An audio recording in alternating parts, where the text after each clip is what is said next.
Здравствуйте, дорогие друзья! Мы с вами в прямом эфире на телеканале Грозный. И вновь в эфире программа «Точки опоры». Вы, конечно же, знаете тему сегодняшней нашей встречи. Мы эту тему анонсировали в течение нескольких дней. Она примерно звучала так: достоинства и недостатки современной школы.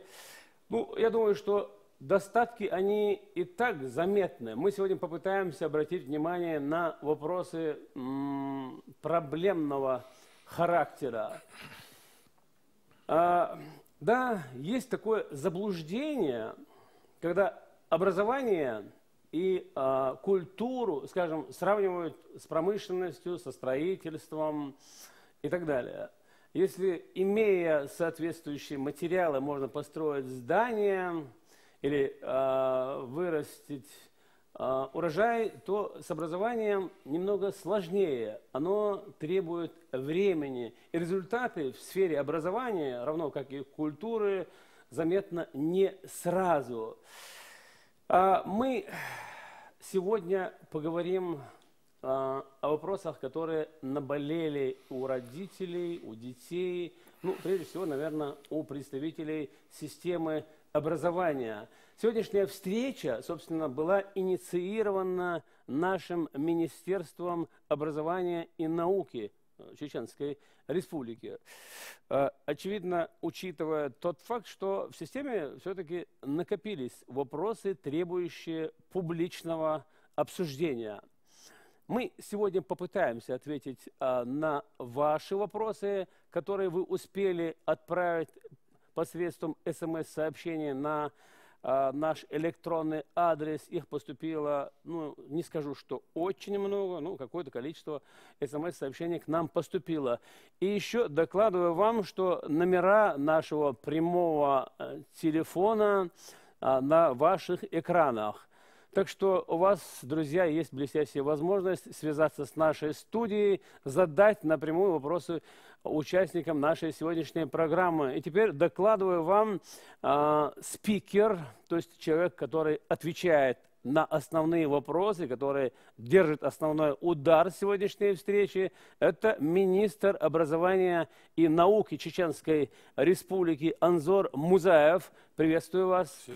Добрый вечер. Вот. Также в зале нашей программы присутствуют директора школ, представители профсоюзов образования Чеченской Республики, представители образования городов и районов Чеченской Республики. Более того, в зале присутствуют и представители родительского комитета. Дамы и господа, я вас всех приветствую. Еще раз напомню, мы с вами в прямом эфире и попытаемся максимально ответить, то есть максимально удовлетворить любопытство нашего зрителя. Анзор, для начала я хотел бы коснуться темы переполненности наших школ. По нашей информации, да, на это у нас, очевидно, есть такие обоснованные причины, поскольку у нас высокая рождаемость, в этом смысле мы идем впереди планеты всей. И это замечательно. По нашей информации, более 90 школ республики сегодня переполнены. Я знаю, что и в вашем ведомстве, равно как и в ваших подведомственных организациях, этим озабочены. Давайте попытаемся довести до нашего зрителя, какова на самом деле реальная ситуация и каковы пути выхода из этой ситуации с переполненными школами. Я благодарю за этот вопрос. Действительно, это один из самых таких наболевших вопросов для жителей нашей республики, и они наиболее часто задают его, и из-за этого вопроса, как правило, сами вопросы образовательного процесса уходят во многих населенных пунктах, у многих родителей на второй план. Действительно, вы подчеркнули, у нас 91 школа, по нашим данным, по мониторингу, на грани 3 смен. В 50 школах уже 3-я смена в начальных классах, то есть так называемая подвесная, да? И, соответственно, если школа переполнена, занятия идут в 2, а иногда в 3 смены, о высоком качестве учебного процесса не может быть фактически и речи. Мало того, что 2 смены, так и классы бывают в нарушении иногда всех стандартов и норм, более 25, 30 иногда и 35 человек. Вот. В классе? В классе, да. Действительно, детей мы должны куда-то сажать, и, к сожалению, в том или ином населенном пункте сложилась очень критическая ситуация. Значит, одну из причин вы назвали, это рождаемость. Альхамдулилlah, такие темпы, я думаю, сохранятся. Поэтому надо радоваться. Это хорошо, мы радуемся, да, но для нас это создает некоторые проблемы.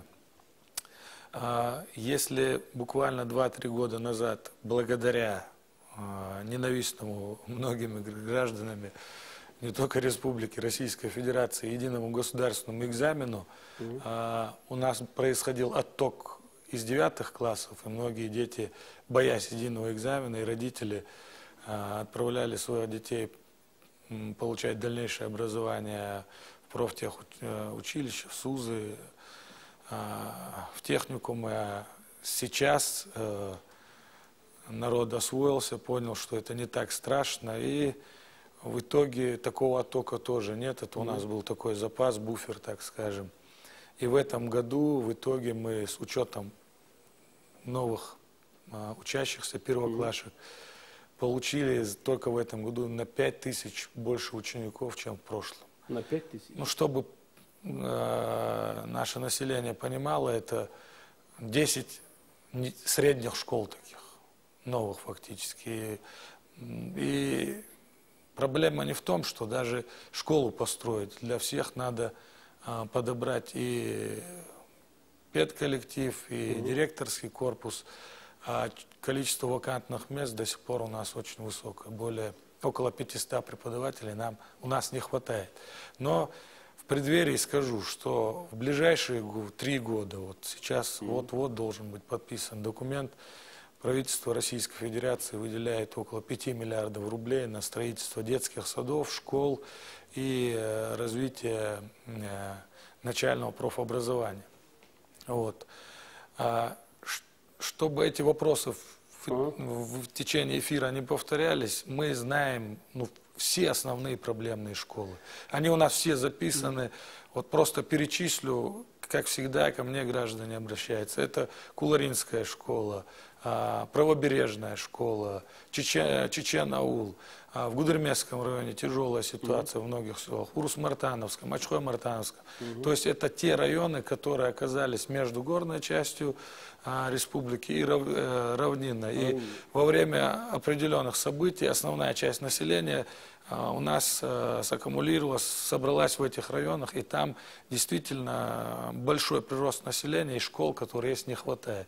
Мы этой проблемой занимаемся, и в каждом индивидуальном случае у нас свой подход. Где-то мы заложили новую школу, где-то пристройку.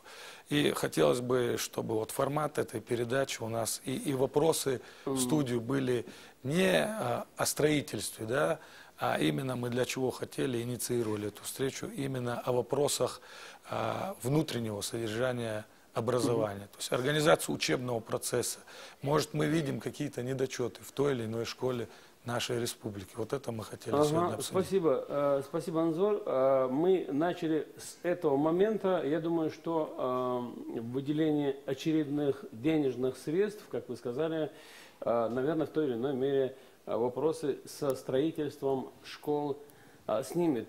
Я еще раз напомню нашим зрителям, что вы можете прислать нам и свои СМС-сообщения, и также звонить по телефону, который вы видите на ваших экранах. Можете задать, в принципе, вопрос любому из присутствующих сегодня в нашей студии.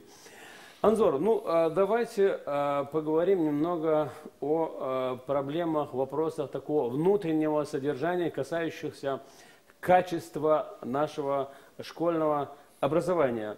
Вот да, были у нас проблемы, был у нас этап восстановления экономики, социальной сферы нашей республики. Мы уже не первый год уже находимся на этапе устойчивого роста и развития. Да? Нам хорошо известно, что по многим параметрам социально-экономического развития наша республика опережает по некоторым параметрам другие субъекты Российской Федерации, причем имея с ними совершенно разные стартовые возможности, да? В том числе и регионы, которых никогда война не коснулась. Да, были тяжелые дни, времена, мы построили школы, мы построили дома культуры, больницы, детские садики функционируют. Ну, какие вызовы стоят перед современным образованием, когда школы есть оборудование, есть педагоги? Ну, со стороны, кажется, чего-то существенного еще не хватает для улучшения качества образования. При этом замечу, что тяга к высокому качественному образованию в Чеченской республике, да и в прошлом в Чечено-Ингушской республике всегда была высокая. Коллеги могут подтвердить. Действительно, ситуация кардинально изменилась. Да? Мы перешли от периода, так скажем, буржуек в период отремонтированных школ, укомплектованных необходимым оборудованием. Пресса, средства массовой информации последние 2 года везде об этом не раз упоминалось, я об этом говорил. Идет, так скажем, по стране комплекс мер по модернизации образования, закупается новое современное оборудование, компьютеры, интерактивные доски, книги, то есть то, что образование не видело многие годы. Не только в Чеченской республике, но и во всей Российской Федерации. Ну, скажем, что образование в нашей республике не видело никогда. Да, ну, можно так сказать, действительно, мы сделали очень большой шаг вперед в материально-техническом оснащении, и действительно такого не было никогда, даже в хорошие советские годы Советского Союза. Но, к сожалению, мы не успели перестроить педагогические кадры. Вот это большая и серьезная проблема. До сих пор у нас стоит серьезная проблема по использованию того оборудования и компьютерного, и лабораторного. Не во всех школах, но во многих оно используется не на все 100% и даже 50%. По итогам первой четверти, мы в конце четверти объездили так выборочно около 20 школ нашей республики. Где-то мы увидели действительно и приятно, были удивлены, а где-то мы очередной раз получили разочарование. То есть оборудование, как правило, не используется, компьютеры, чтобы проверить, он работает или нет, много ума не надо. Элементарно по слою пыли, который лежит на столах в компьютерных залах, которые некоторые диктора у нас до сих пор запирают, боясь, что это все-таки дорогая материальная ценность, и не используют их. Интерактивные доски во многих школах тоже зависит от учителя. Они их используют, и детям это нравится. В других школах до сих пор не умеют этим пользоваться. Но радует, я всегда это подчеркиваю, то, что все-таки в основном наша родительская общественность не как раньше относится с такой апатией к этому процессу, а активно выступает, критикует, жалуется. И мы, я уверяю, каждую жалобу, каждое такое критическое замечание пытаемся рассмотреть. Да, Анзор, у нас к нашей радости первый звонок. Дозвонился первый наш зритель. Да, мы готовы принять ваш звонок. Алло. Да. Алло, добрый вечер, Добрый. Я звоню насчет от лица своей мамы, своей свекрови. Так. Она попросила меня задать такой вопрос. Она проработала в школе 35 лет. С 94 по 97 год она говорила, что не получила зарплату. Сухастер их зарплат, Спасибо. Спасибо, вопрос понятен. Это старая проблема, действительно. Мы много раз в телевизионных эфирах отмечали, и на приеме, который организовал, у меня были учителя. Дело в том, что буквально 4 года назад, если я не ошибаюсь, были выделены и деньги Министерством финансов Чеченской Республики, и те районы, и те учителя, которые решением суда и по спискам, подтвержденным прокуратурой тогда районов, те учителя эту заработную плату получили. К сожалению, по нерадивости некоторых работников и в районных отделах образования, некоторых директоров наших школ, в эти списки многие учителя так и не попали. И я помню, что тогда мы некоторые деньги также не освоили и вернули в бюджет Чеченской Республики. Я всегда отвечал и продолжаю отвечать. Мы боимся обращаться в суды. Для того, чтобы получить эту задолженность, надо в суде доказать, что именно в этот период работали, предоставить соответствующие документы, то есть в тех школах. В некоторых, к сожалению, не сохранились документы, элементарно табеля. Ну, если наша телезрительница продолжает думать, что деньги принесут домой, это иллюзия. Нужно решение суда, за деньги чтобы... надо бороться, Да. и через суд в том числе. Кстати, Анзор, у нас, может быть, не совсем лицеприятный вопрос, в том числе для присутствующих, поскольку здесь в той или иной мере представлен и директорский корпус.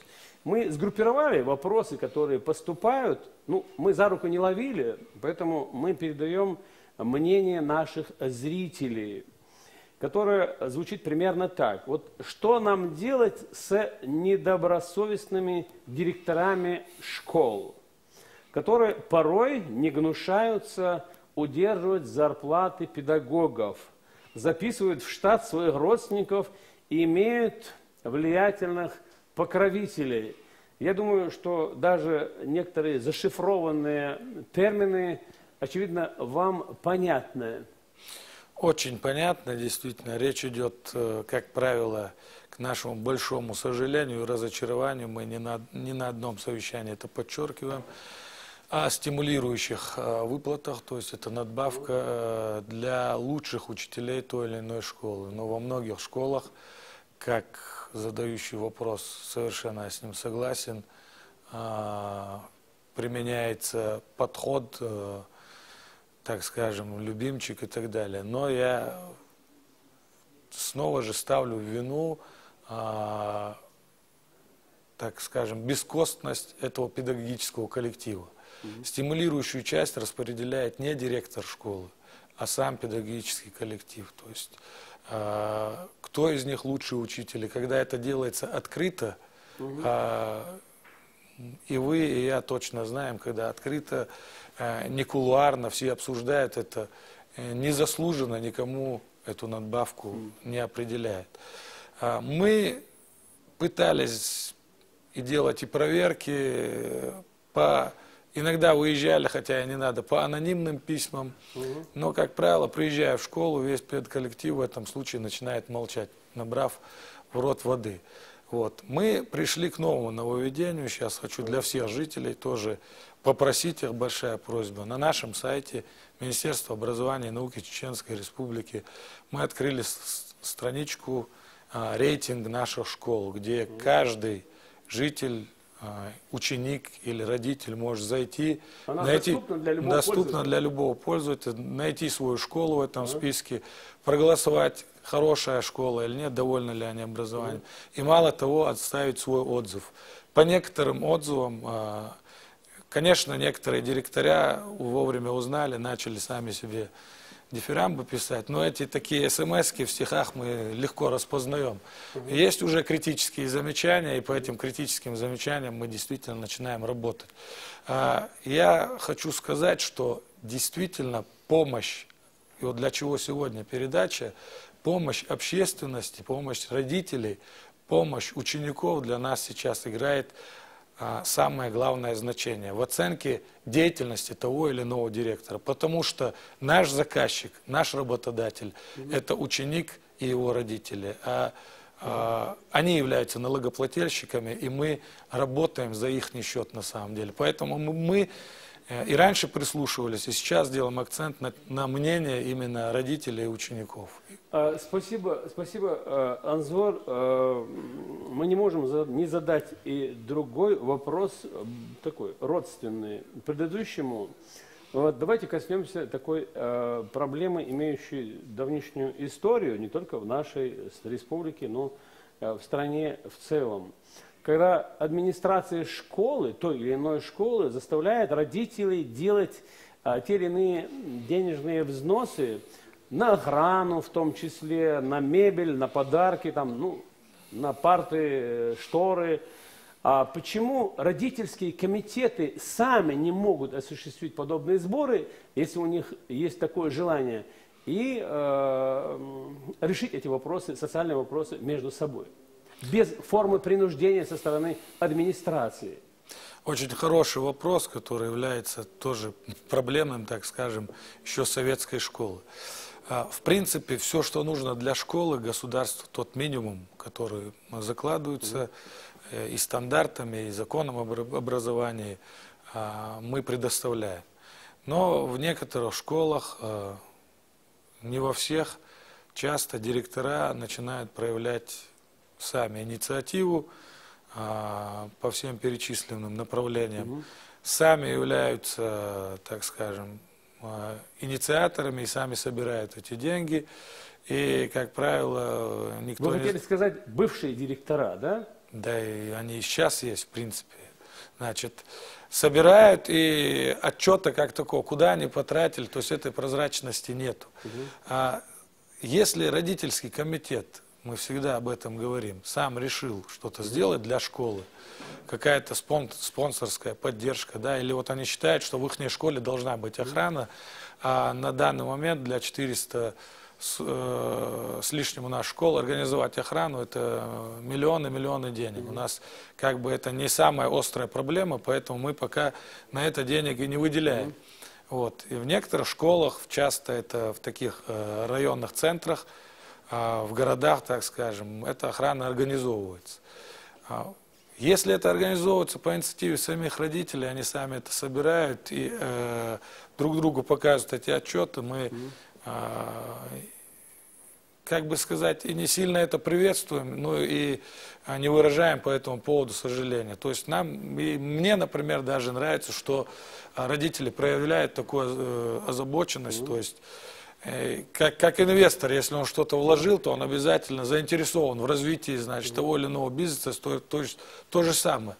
Но если это делает директор, как у нас и были раньше много случаев, сейчас, конечно, это сократилось, когда директор собирал по поводу и без повода, при этом школа все ветшала и становилось все хуже, а дом директора, весь населенный пункт это видел, этажи добавлялись. То есть это неприемлемо и не должно быть. И по этим сигналам тоже вот трудно работать у нас. Никто не хочет высказать свою гражданскую позицию. Мы как бы это переносим в плоскость а на самом деле, если меня спросить, это гражданская позиция. Если 1, 2, 3 человека встанут и прекратят элементарное хамство того или иного человека, этот человек, по крайней мере, будет знать, что люди не молчат. И министерство будет знать про эту проблему. Сделать соответствующие выводы. Анзор, давайте озвучим несколько сообщений наших телезрителей, которые все активнее и активнее поступают. Я позволю зачитать себе сообщение жительницы села Самашки. Да? Я нигде не работаю, дочь ходит в школу и каждый год покупаю книги в школе за 3500 рублей. Девочка ходит во 2 класс. Правомерно ли требовать деньги за эти книги? Ведь у нас образование считается бесплатным, жительница Самашки. Но в законе об образовании обеспечение учебниками переложено, к сожалению, на родительские плечи. Но, тем не менее, благодаря комплексу мер мы в этом году, к сожалению, чуть-чуть опоздали и не во всех школах вовремя и получили эти книги из-за того, что около 500 тысяч экземпляров было и учебников, и художественной литературы. Это надо было все разложить по количеству, ну, чуть-чуть задержался процесс. То есть мы приобрели эти учебники именно для малоимущих и незащищенных слоев населения. По этому поводу мы в конце той четверти проверяли, и в этой четверти будем проверять, дошли ли учебники до, так скажем, до учеников, именно для этих групп. В частности, если вот этот случай, если в школу предоставлена справка, что семья малоимущая и так далее, они могут претендовать на те учебники, которые поступили у нас в библиотеку. Мало того, мы планируем в следующем году еще пополнить фонд библиотеки впервые, то есть за лет 15 у нас заново будут получать учебники, не приобретать, а получать именно малоимущие слои населения, именно учебники в библиотеке. Спасибо, Анзор. Значит, телезрителям я еще раз напомню, что у вас есть прекрасная возможность сегодня задать вопрос министру образования и науки Чеченской Республики, ну, как и директорам различных школ, представителям Министерства образования, представителям родительского комитета и представителям профсоюзов образования нашей республики. Звоните, присылайте ваши смс-сообщения, мы обязательно их озвучим, и вы услышите ответы на ваши вопросы. Анзор пишет, жительница села Мескер-Юрт. Почему наши дети, которые учатся в неполной средней школе, должны заниматься за воротами, где попало? Мне не совсем понятна суть, но, очевидно, речь идет о не самом лучшем, хорошем если я правильно моменте. Понял вопрос, 9-летняя школа, кажется, да? После 9 классов у нас около 20 учреждений среднего профессионального образования, не обязательно за воротами школы учиться. Можно получить профессию в техникумах и училищах, в которых сейчас очень прекрасные условия. И в некоторых из них есть и питание бесплатное для учащихся. То есть вопрос чуть не ясен. Спасибо. Я думаю, имелась речь об... Я хочу перейти немного к другому блоку нашей темы, что касается духовно-нравственного воспитания наших детей, подрастающего поколения.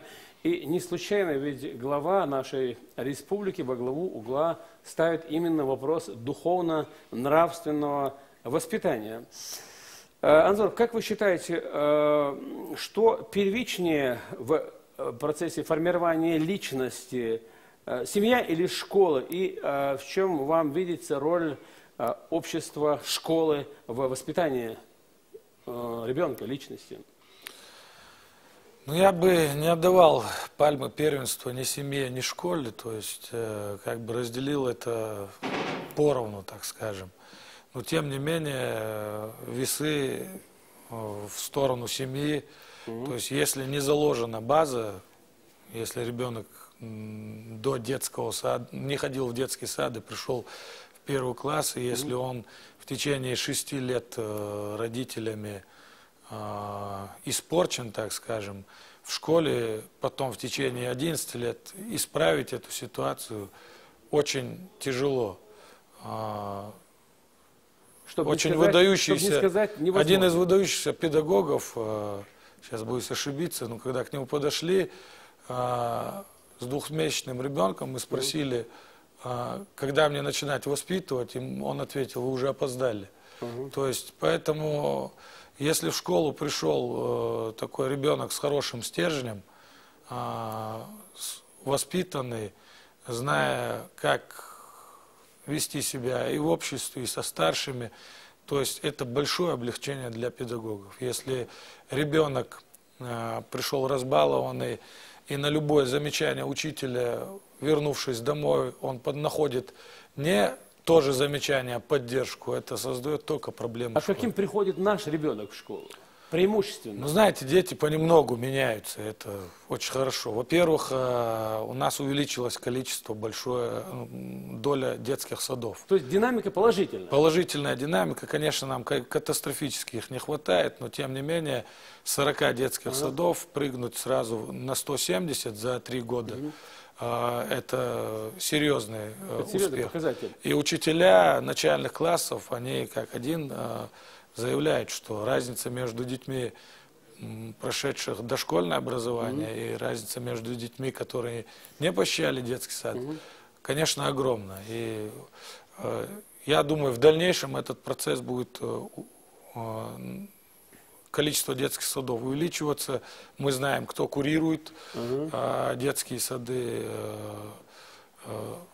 Я хочу, пользуясь случаем, Зарган Кадырову поблагодарить тоже, когда она действительно взялась за кураторство этого вопроса. У нас вот такая большая динамика произошла. И в наших садиках действительно уже такая вот серьезная воспитательная работа. Это поручение главы Чеченской Республики, и дети совершенно другие.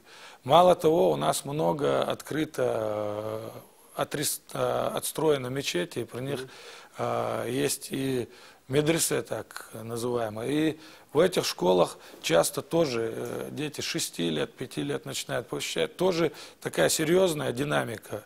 Мы видим, дети меняются в лучшую сторону. Сейчас, будучи на международном инновационном форуме в Москве, то есть у нас была отдельная образовательная площадка, и все светила, не только российского образования, там были иностранцы, они подчеркивают, что на современном этапе развития образования воспитывать надо уже не только детей, но и родителей. То есть новая формация родителей, воспитанная в такой более части в Российской Федерации демократичной, так скажем, волне, породила такое поколение тяжелое для педагогов. Спасибо, Анзор. Друзья, у нас еще звонок от нашего телезрителя. Давайте, мы готовы принять ваш звонок. Мы вас слушаем. Алло, Анзор. Бесите. Анзор, Хатов? Ладуш. Говорю, каюта, школьный автобус. Я кушера вообще на автобус. Бензин автобус стоял, а школа чего геню. 14:30 юлуш, первый классе, ведут плачу. 14 урок юлуш. Полшестого район, 100 километров туда халваби. Это вопрос. Я был 2 недели назад в Куларах. Действительно, я и в начале передачи сказал, ситуация тяжелейшая, школа переполненная. А в этом году хотели сделать пристройку, уже выкопали котлован, но там воды у нас подземные очень выступают. И поэтому мы осмотрели с главой района, там новый глава района, определили место для строительства новой школы. И в следующем году, да, эта школа на 600 мест заложена, будет построена. И при наличии 2 школ, я думаю, уже надобность с автобусом отпадут. Но я информацию сейчас записал, мы проверим, и автобус, и бензин будет, и начнет ездить. С автобусом вопрос на контроль берете? И я думаю, с понедельника он будет решен. Спасибо, спасибо. Анзор, вы выше коснулись системы единого государственного экзамена. Да, конечно, существуют различные характеристики, достоинства, недостатки этой формы. Я хотел бы спросить еще об этом. Ну, с самого начала ЕГЭ позиционировала себя как способ защиты ученика от возможной коррупции, да, и как некая форма объективной оценки его знаний. На ваш взгляд, ЕГЭ справилась с этой задачей? Или мы эту задачу еще долго будем обсуждать? Значит, хочу очередной раз для жителей республики. Многие заблуждаются, считают, что я придумал ЕГЭ и став министром. Некоторые считают, что вы сторонник ЕГЭ. 50% населения республики считают, что я пролоббировал этот закон, и мы начали сдавать ЕГЭ. Это федеральный закон, и так получилось, с моим назначением ЕГЭ вступил в силу может, к счастью, может, к сожалению. Но мы решили не обходить закон, а сдавать ЕГЭ и готовили и наших выпускников, и родителей, чтобы было все по-честному. И нам важно было уйти от сотни золотых медалистов, нам важно было уйти от липовых аттестатов, дипломов и так далее. Нам надо было изменить психологию, чтобы родители уже гонялись не за этим документом, а за знанием своих детей, и дети это осознавали. Ну, прошло 4 года подряд, мы сдавали обязательно ЕГЭ.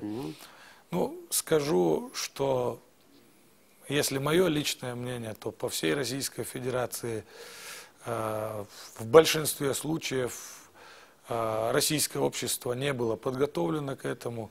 Российский менталитет, не чеченский, подчеркиваю, российский менталитет всех практически регионов не был к этому подготовлен, и практически 70-80% регионов сдавали этот единый государственный экзамен нечестно, я могу уверенно вам это сказать. Нечестно. Вот. В то время, как мы пытались, ну я не знаю, там и с камерами сидели, и пытались все время кого-то за руку поднять, и звук в этом году провели, в итоге что мы получили? За нашу честность наши 3 вуза, куда в основном поступают наши выпускники, получили средний балл ЕГЭ, так как у нас объективно и средняя сдача низкая, получили низкий средний балл ЕГЭ и за это попали в список неэффективных вузов Российской Федерации. То есть и на федеральном уровне мы уже заявляем за нашу честность, за единый госэкзамен, за эти оценки нас начали критиковать. Спасибо. Я думаю, что, Анзор, наши вузы в этот список неэффективных вузов попали не только по этой одной причине. Наверное, еще были какие-то мотивы? Мотивов, 5 основных пунктов. Вообще мониторинг. Один нам известен. Да, мониторинг проводился, вся Российская Федерация критикует его. Во-первых, чтобы все понимали, мы не видели ни одного человека, который сюда приехал и какой-то срез знаний и вот этих данных здесь провел.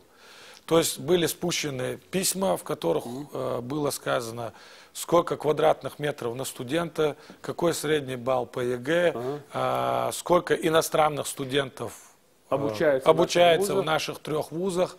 Там еще один критерий был, сколько вузы заработали на научной деятельности. В общем, в том числе, я так понял, критерии, без которых можно легко обойтись. Да? Анзор, я прошу прощения, у нас еще один звонок, времени у нас не так много. Давайте примем звонок. Мы вас слушаем. Алло, салам алейкум. Валикум.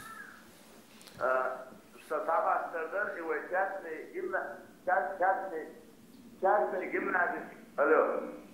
Лицо. Частные гимназии шивой olur. Yok. Mer dadel sanki yoksa dostu Anzor. Какая гимназия? Гимназию цахит. Частные гимназии шивой, частные. Частная гимназия. Все, я понял. Это все.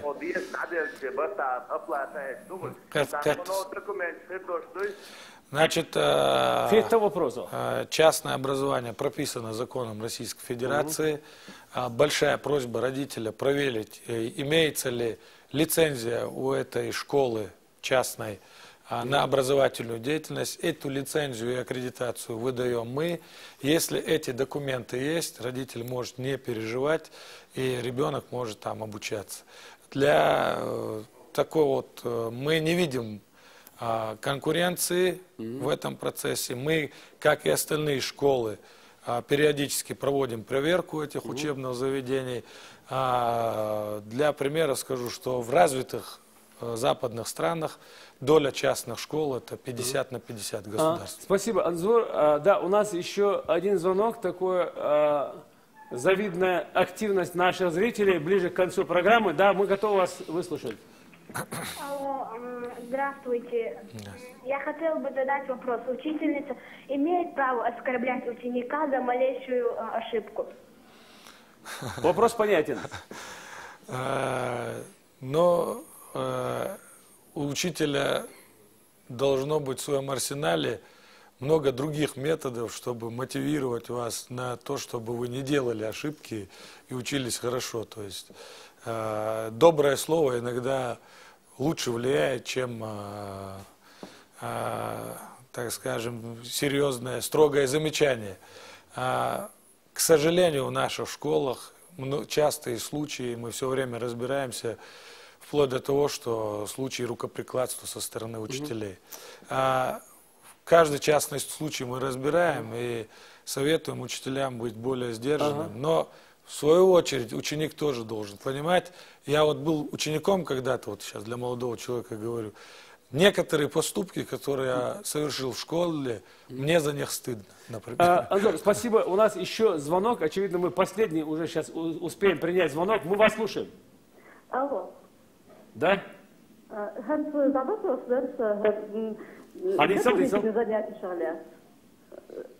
Кому хотите задать вопрос? Министру я хочу задать вопрос. Министр вас внимательно слушает. Дополнительно занятия платно, школка, 3-4 школа, 2 штуки, 5, а есть школка бесплатно. Вопрос понятен. Мосу школяет, кейт школ шелла, скорее всего, речь идет о президентском лицее и 12-й гимназии. Нет, я говорю, ссылались на то, что в других школах бесплатно. Дело в том, что есть, у нас есть школы полного дня, где бюджет школы прописаны эти дополнительные занятия, государство выделяет эти деньги. Но в большинстве школ нашей республики это обычные школы, не гимназии, не лицеи. Дополнительные занятия проводятся по желанию родителей. Это в уставе школ практически во всех прописано. Они имеют право на такую деятельность. Ну, по 3-4 школе. Спасибо, Анзор. И еще я хотел бы, чтобы вы так телеграфно, коротко ответили на вопрос, который волнует наших родителей, что касается школьного питания. Где, в каких школах в нашей республике существует форма детского питания? Платная, бесплатная? Ну, вообще, закон об образовании, мы идем к тому, чтобы школьное питание должно быть в школах, не только завтраки, но и обеды. Мы идем к тому, что в школах должна быть одна смена, мы идем к тому, что до 2020 года эти все задачи должны быть выполнены. Школы были практически все полного дня, вот. Но на данном этапе, чтобы обеспечить питание во всех школах республики, это около 5 миллиардов рублей. То есть, ну, бюджет высокодотационный, и это просто немыслимые деньги на данном этапе развития республики. Школы в основном переданы муниципалитетам. Где-то проблема с завтраками решается, где-то есть деньги. Но в большинстве случаев муниципалитеты тоже на серьезных дотациях, и поэтому, как правило, этого школьного питания нет. Где-то взимается дополнительная родительская плата. Это тоже должно делаться по желанию родителей. Вот такая ситуация на данный момент. Ну, хорошо, что вы не сказали, что не будет школьного питания, и что у нас есть серьезные перспективы. Это тоже хорошо. Вам большое спасибо всем за участие в нашей программе. Я думаю, все, кто сегодня находится в этом зале, обеспокоен состоянием школы, что каждый из нас устремлен к тому, чтобы улучшить, повысить качество нашего школьного образования, где, собственно, и закладывается база будущей карьеры каждого из нас.